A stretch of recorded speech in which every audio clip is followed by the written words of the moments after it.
નમસ્કાર, આપ જોઈ રહ્યા છો સ્પાર્ક ટુડે ન્યૂઝ। સાવલીમાં વિશ્વ માતૃભાષા દિવસ ઉજવાયો। સાવલીની આર્ટ્સ એન્ડ કોમર્સ કોલેજમાં પરંપરાગત સંસ્કૃતિની ઓળખ સમો વિશ્વ માતૃભાષા દિવસ, જેની ઉજવણી કરવામાં આવી। અહીં ભારતના બંગાળમાં આંદોલન સાથે માંગણી કરાઈ હતી અને યુનેસ્કોએ 21 ફેબ્રુઆરીને વિશ્વ માતૃભાષા દિવસ તરીકે માન્યતા આપી, જેનો મુખ્ય હેતુ વિશ્વની તમામ માતૃભાષાનું સંરક્ષણ, પ્રચાર અને વિકાસ માટે જાગૃતિ કેળવવાનો છે।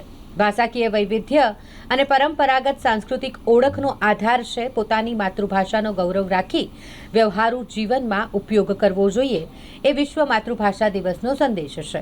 માતૃભાષાને ધ્યાનમાં રાખી કોલેજના વિદ્યાર્થીઓ દ્વારા વાંસળી વાદન, ગીત, વક્તવ્ય, કાવ્ય પઠન જેવા કાર્યક્રમોનું આયોજન કરાયું। અંતમાં કોલેજના આચાર્ય, શિક્ષકગણ અને વિદ્યાર્થીઓએ પોતાની માતૃભાષામાં જ સહી કરશે અને માતૃભાષાનો જ ઉપયોગ કરશે તે માટેનો સંકલ્પ લીધો। આજે 21 ફેબ્રુઆરી વિશ્વ ભાષા દિવસ છે, જે યુનેસ્કો દ્વારા 17 નવેમ્બર 1999ના રોજ પારિત કરવામાં આવેલું।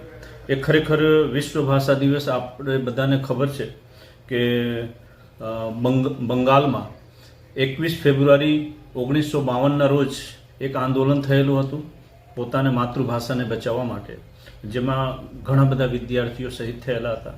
એને ધ્યાનમાં રાખીને આજના દિવસને વિશ્વ ભાષા દિવસ તરીકે મનાવવામાં આવે છે। અમે સંસ્થા લઈને બેઠા છે, કોલેજ લઈને બેઠા છીએ। આપણે ભારતીય સંસ્કૃતિમાં જોઈએ તો માતૃભૂમિ અને માતૃભાષાનો બીજો કોઈ વિકલ્પ નથી।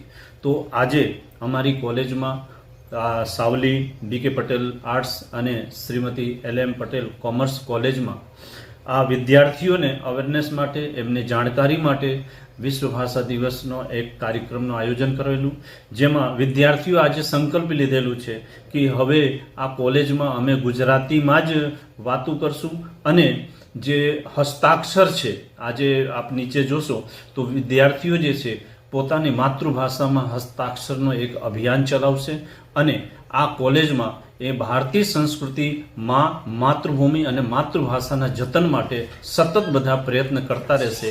એ માટેનું આજે એક સંકલ્પ દિવસ ઉજવવામાં આવ્યું। આ જ અમારું આજનું પ્રોગ્રામ હતું। ધન્યવાદ। અસ્તુ। ભારત માતા કી જય।